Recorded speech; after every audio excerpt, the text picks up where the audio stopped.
Alright, Shalom. First off, I want to give all praises to Yahweh, Bashem Yahushai. Double honors to the elders at Great Millstone, and honors to all you brothers out there doing this work in truth and sincerity.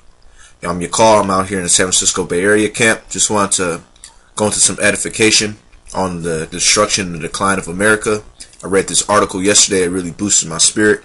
So just wanted to read a little bit of it and then go into some scriptures. Because pretty much this place is done. Watching the different camps, brothers is going into how Detroit is bankrupt, and pretty much that's just one indicator of how this place is just totally gone, man. So hopefully this lift brothers' spirits. I'm gonna read this article, and then like I said, hit a few precepts. Alright, so this came out yesterday, July 28th. It's from AP. It's the so-called big story. So this is the big story. It's the big thing that's going on in America. Exclusive. Signs of declining economic security. Alright, you see some rundown shack. And yeah. It's the common so-called white person today in 2013. Look at these devils, man. They're looking rough. You looking destitute, man. Won't someone please think of the white people? Hey, the hell with you Edomites, because you so-called white people, y'all are Edomites, and this is the end of your kingdom. All right. So it says 4 out of 5 U.S. adults struggle with joblessness, near poverty, or reliance on welfare for at least parts of their lives. A sign of deteriorating economic security and an elusive American dream. Or I said elusive American dream. So the whole thing is this place was never set up to prosper forever. Malcolm X used to say, used to refer to this place, this ain't the American dream, it's a nightmare. And that's true. It's been a nightmare for our people for the past 400, 500 years. Now it's becoming a nightmare for these so-called white people. So I got a precept on the American dream. This is the book of Sirach.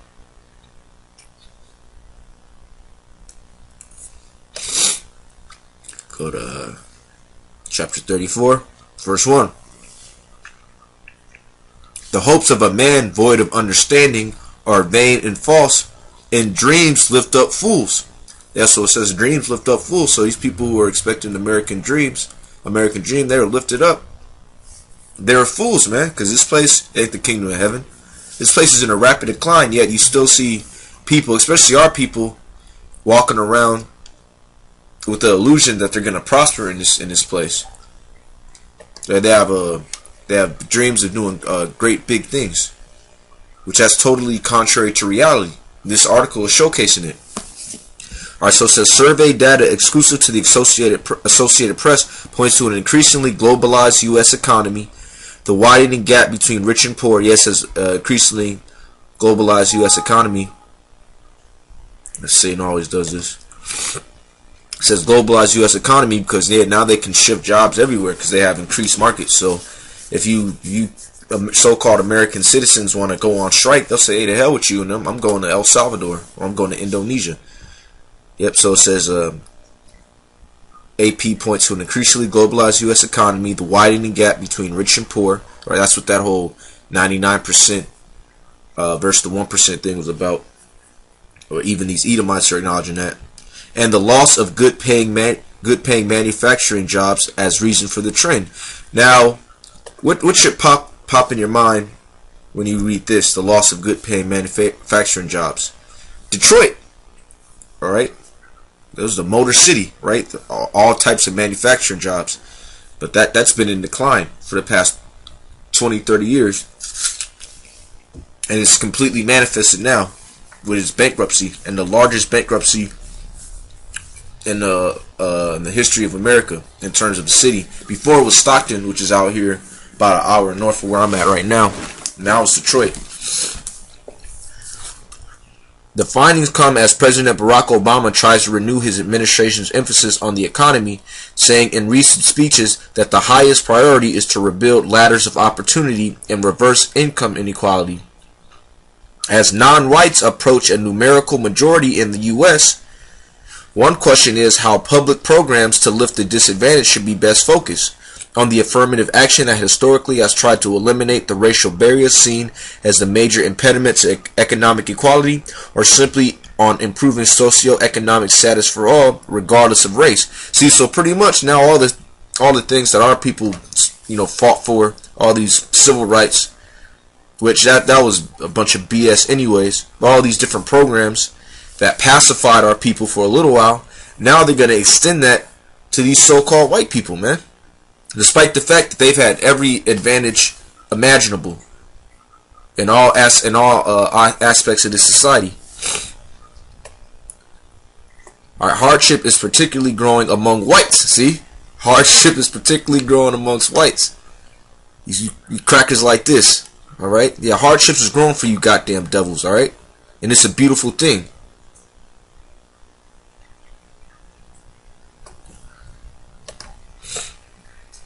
Based on several measures, pessimism among that racial group about their family's economic futures has climbed to the highest point since at least 1987. In the most recent AP GFK poll, 63% of whites called the economy poor. I think it's going to get worse, said Irene Salyers, 52 of Buchanan County, Virginia, a declining coal region in Appalachia. Married and divorced 3 times, Salyers now helps run a fruit and vegetable stand with her boyfriend, but it doesn't generate much income. They live mostly off government disability checks. Yeah, see, these are so-called white people. Now, yeah, I'm sure all the brothers get it when you go on a comment board. You have a bunch of Edomites talking mess about why you ain't got jobs, you living off welfare, living off the government. Well, wait a second. Why don't you get on your own people? All right, these disenfranchised, disillusioned so-called white people who are waking up to the illusion of the American dream. It says if you do try and go apply for a job, they're not hiring people and they're not paying that much to even go to work. She said, children, she said, have nothing better to do than to get on drugs. Yeah, we see that all the time, especially in San Francisco. You just see a bunch of, Edomites smoking meth, high out your mind. Alright, now it says, while racial and ethnic minorities are more likely to live in poverty, race disparities in the poverty rate have narrowed substantially since the 1970s, census data show. Because pretty much what's happening is, I'm going to just get the scripture, Most High, he's putting these curses on these so-called white people now. Because before it was just so-called blacks and Indians and, Mexicans and Puerto Ricans, the other tribes that are catching this poverty. But now it's being extended to so-called white people, and that's a prophecy. This is Deuteronomy 30:7. And the Lord thy power, Yahweh Shem Yahushai. Alright, that's God in the name of Christ, or God in the name of Jesus, alright? And the Lord thy God, thy power, will put all these curses upon thine enemies, and on them that hate thee, which persecuted thee. And did not the so-called white man hate us? I'll just get some images right here to prove that he hates us. Hated us and hates us unto this day.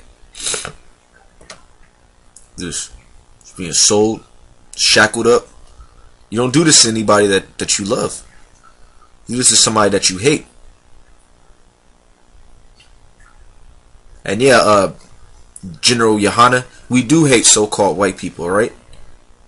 Yes, it is true, the Most High, Yahweh Shem Yahushai, does hate so-called white people. We as his servants, we hate the so-called white man as well, with a perfect hatred. And it's a beautiful thing that the Most High is putting these curses on these so-called white people. Alright, now go back to the article.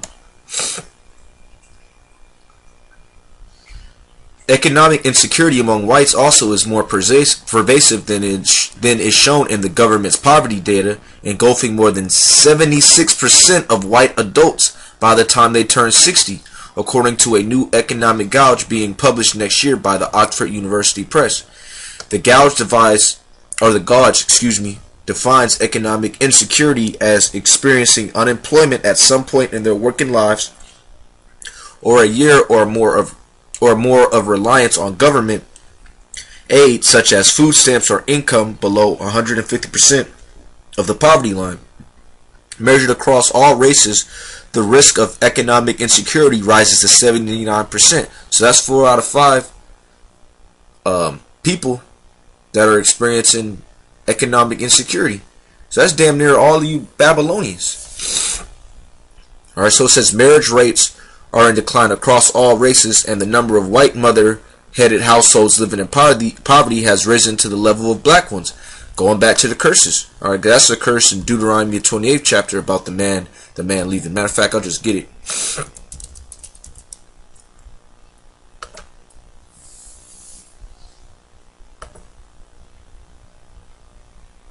Yeah, so, brothers should be excited over this, because we're actually finally seeing the destruction of this place.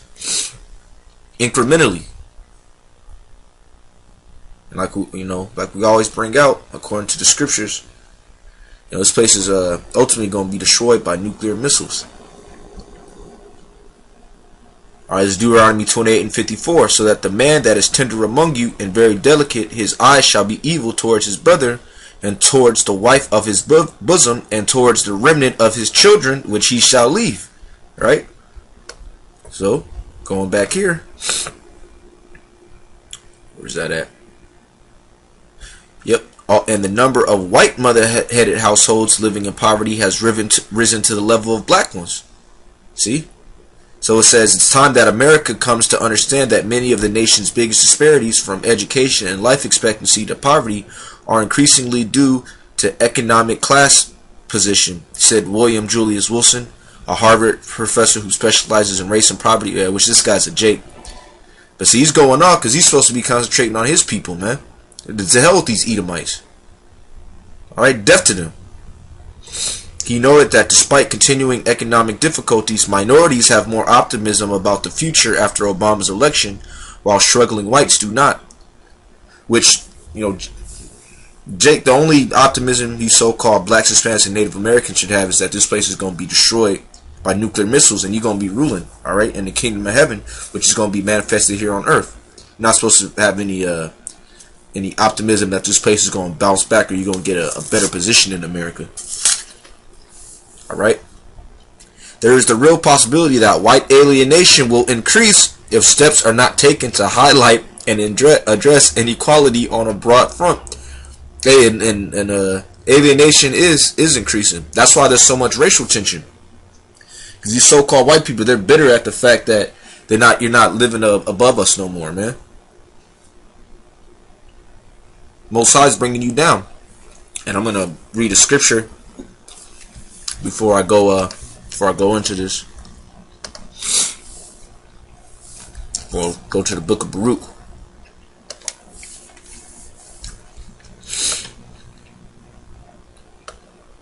It's Baruch chapter 4, verse 30. Take a good heart, O Jerusalem, Yerushalayim, city of peace, which Jerusalem represents you so-called blacks, Hispanics, and Native Americans, the Israelites. Alright, for he that gave thee that name will comfort thee. Miserable are they that afflicted thee, and rejoice at thy fall. No, it just said there is the real possibility that white alienation will increase if steps are not taken to highlight and address inequality on a broad front. It says, hey, most of these Edomites, man, they don't have a good outlook. They're miserable. Going back to this prophecy, to the scripture. Miserable are they that afflicted thee, and rejoice at thy fall. Miserable are the cities which thy children served. Miserable is she that received thy sons. And again, Detroit is just an example. Alright, matter of fact, let me just pull up Detroit. Detroit, or I type in Detroit or Syria to look damn near the same, man. That place is a goddamn wasteland. Look at these people. Miserable are the cities. This is a miserable looking place, man. That's what the scriptures say, alright?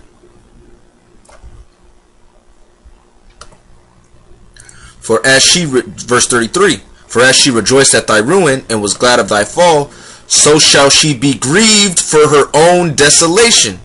And that's what's happening right now. Now they're being grieved. These Edomites, they're being grieved. Alright, nationwide, the count of America's poor remains stuck at a record number, 46.2 million, or 15% of the population, due in part to lingering high unemployment following the recession, while poverty rates for blacks and Hispanics are nearly 3 times higher by absolute numbers. The predominant face of the poor is white. Yeah, because, proportionate to our numbers, which they say that so-called you Judites, and Benjamin and Levi are about anywhere from 13 to 15% of the population, and the Northern Kingdom's supposedly, I believe, like 20%, something like that, or 16, 17%, a little more than Judah now. So most of us, a good percentage of us are in poverty. But considering that, according to Esau's official numbers, there's more Edomite so-called white people. They're more of them are poor by sheer numbers. All right, but the percentage of Judah, Benjamin, Levi, Issachar, Ephraim, so on and so forth, that are poor is higher, proportionate to our population. Alright, so it says more than 19 million whites fall below the poverty line of 23,021 for a family of 4, accounting for more than 41% of the nation's destitute, nearly double the number of poor blacks. See, nearly double. So you crackers are miserable. And look, the poverty line is 23,000 for a family of 4. That ain't nothing, man. 40,000 ain't even nothing for a family of 4. So look, there's 46 million that are below this for a family of 4. So that's crazy, man. So really, the amount of people that are really struggling is really. We looked up the estimates, about 316 million people documented in America, which means it's really about 350 million, counting the people that are undocumented. So really, the people who really are catching hell or in real poverty, all right, is closer. I would estimate closer to 150 million, 150 million, because $23,000 that ain't nothing, man. That's less than $2,000 a month for 4 people. That's 500. You living off $500 a month for each person. You can't live no type of way like that.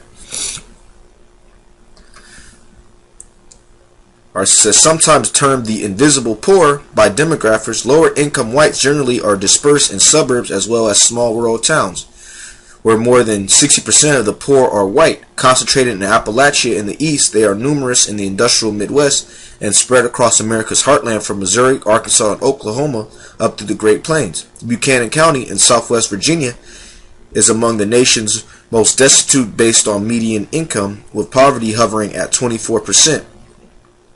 The county is mostly white, as are 99% of the poor. More than 90% of Buchanan County's inhabitants are working-class whites who lack a college degree. Higher education long has been seen there as non-essential to land a job because well-paying mining and related jobs were once a plentiful supply. These days, many residents get by on odd jobs and government checks. Now I'm going to go to Isaiah 19th chapter, because everything that's happening is according to prophecy, and there's nothing you people can do about it. Alright, this is Isaiah 19 and 15. Neither shall there be any work for Egypt, which the head or tail, branch or rush may do. See, there's no work for Egypt. And what does Egypt mean? Bondage. Alright? It's a Greek word, Egyptos. Why is it known as bondage? Pertaining to Revelation 11 and 8, and spiritually Egypt and Sodom. Because this is where the Israelites were brought in slavery and still remain in slavery. And all you people, really, you're in slavery. Alright? You just don't realize it. Now I'm gonna I'm gonna jump down a little bit. Oh, she said, it's pretty hard, she said. Once the bills are paid, we might have $10 to our name. Alright, census figures provide an official measure of poverty, but they're only a temporary snapshot that doesn't capture the makeup of those who cycle in and out of poverty at different points in their lives. They may be suburbanites, for example, or the working poor, or the laid off. In 2011, that snapshot showed 12.6% of adults in their prime working age years of 25 to 60 lived in poverty. Which that's, again, going back to that poverty line, it's way more than that. Alright, here, the city where I stay, if you want a one bedroom, even in a bad neighborhood, it's going to run you about $1,000. If it's in a decent neighborhood, it's going to run you $1,200. That's just off rent. Alright, take into account PG&E, all the different bills, cable, or you want internet, that's $1,400, $1,500. Then you got gas, and what about food? So it's, hey man, and that's you being just below the, at the below the poverty line, or right around the poverty line.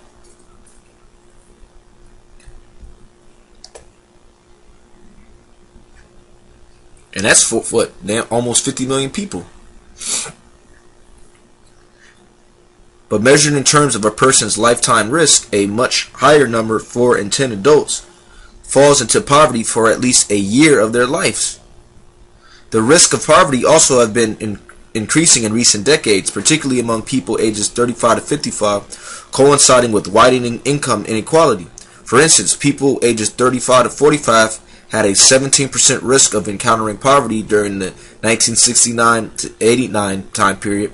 That risk increased to 29% during the 1989 to 2009 period. For those ages 45 to 55, the risk of poverty jumped from 11.8% to 17.7%. Higher recent rates of unemployment mean the lifetime risk of experiencing economic insecurity now runs even higher. 79%, or 4 in 5 adults, by the time they turn 60. Yep. By race, non-whites still have a higher risk of being economically insecure at 90%.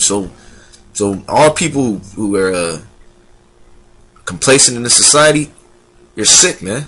It's 90%. But compared with the official poverty rate, some of the biggest jumps under the new measure are among whites, with more than 76% enduring periods of joblessness, life on welfare or near poverty. I'm going to go into this 2030 thing because we're not going to be here in 2030, alright? Adawan Rataza. Alright, poverty is no longer an issue of them. It's an issue of us, says Mark Rank, a professor at Washington University in St. Louis who calculated the numbers. Only when poverty is thought of as a mainstream event, rather than a fringe experience that just affects blacks and Hispanics. Now, why do you say blacks and Hispanics? Because you're the Israelites. You're the Israelites under the curses, man. They didn't say, because there's East Indians here too. There's Asians, they're non-whites, right? But he specifically pointed out blacks and Hispanics. Because we're under the curses of the Heavenly Father, alright? Rather than a fringe experience that just affects blacks and Hispanics, can we really begin to build broader support for programs that lift people in need? Which pretty much that shows that this devil don't give a fuck about you niggas, man. So he's acknowledging right here. He knows we've been catching hell, all right. But now programs is only going to be implemented now that their own kind is catching it, man. All right, so I'm gonna just get some go through some findings and then hit another precept, do the spirit, and then just leave off. It says white single mother families in poverty stood at nearly 1.5 million in 2011, comparable to the number for blacks. Hispanic single mother families in poverty trailed at 1.2 million. Yeah, because you Hispanics, you so-called Hispanics, all right, which y'all are Israelites from the Northern Kingdom, y'all are coming up here in mass numbers and just catching hell, man. You're going right into the ghettos, all right. Let me see what else.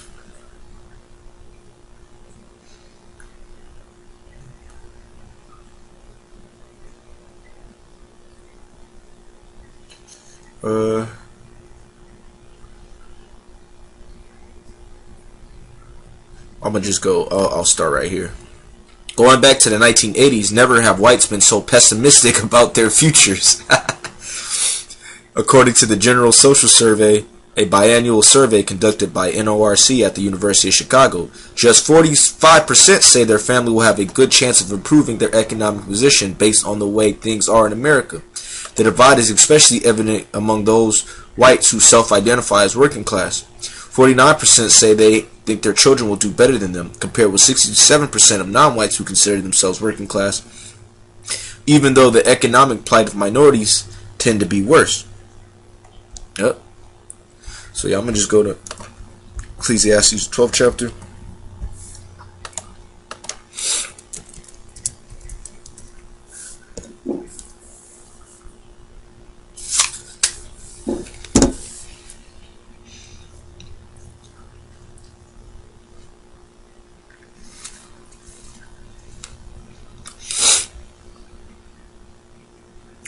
It's Ecclesiastes 12:3. In the day when the keepers of the house shall tremble, and the strong men shall bow themselves, and the grinders cease because they are few, and those that look out of the windows be darkened. And that's what's happening right now. You're looking out the windows talking about your outlook. We just read it's pessimistic for you Edomites, man. And the grinders cease. The grinders is talking about who? The workers. What does Jake say out here in the streets? Oh, I'm out here grinding. I'm getting it. Well, that grinding is ceasing. I'm going to leave off with Isaiah 24. Let me pull up some pictures of you Edomites. And that's why you're so mad when the Spirit has us out there rebuking you, telling you your judgment, all right, condemning your society.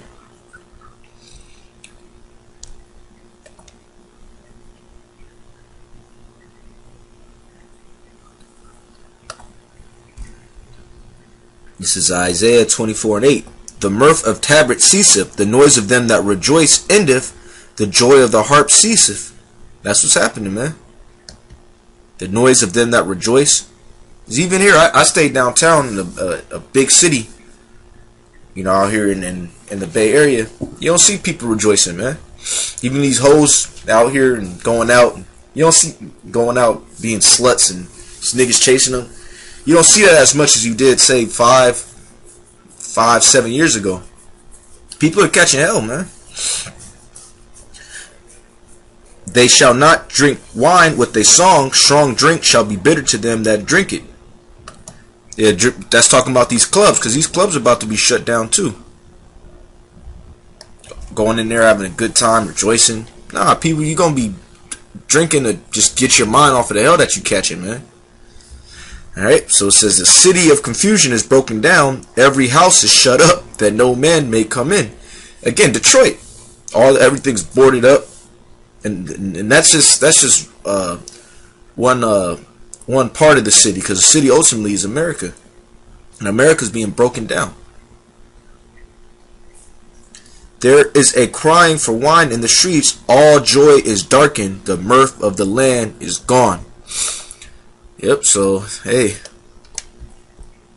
just read an article to back that up, and this is how America's gonna go out. Nuclear missiles, man. Hey, so with that, I hope you brothers were edified. Again, all praises and glory and honor to Yahweh Bashem Yahushai, and double honors to the elders of Great Millstone. The spirit of Yahweh Bashem Yahushai getting on them to preach to myself and all the other brothers out there, and shalom to all you brothers out there doing this. Stay strong, because hey, this is what's coming. Hey, we're good. Just gotta keep doing this work, keep enduring. All right, hey, shalom.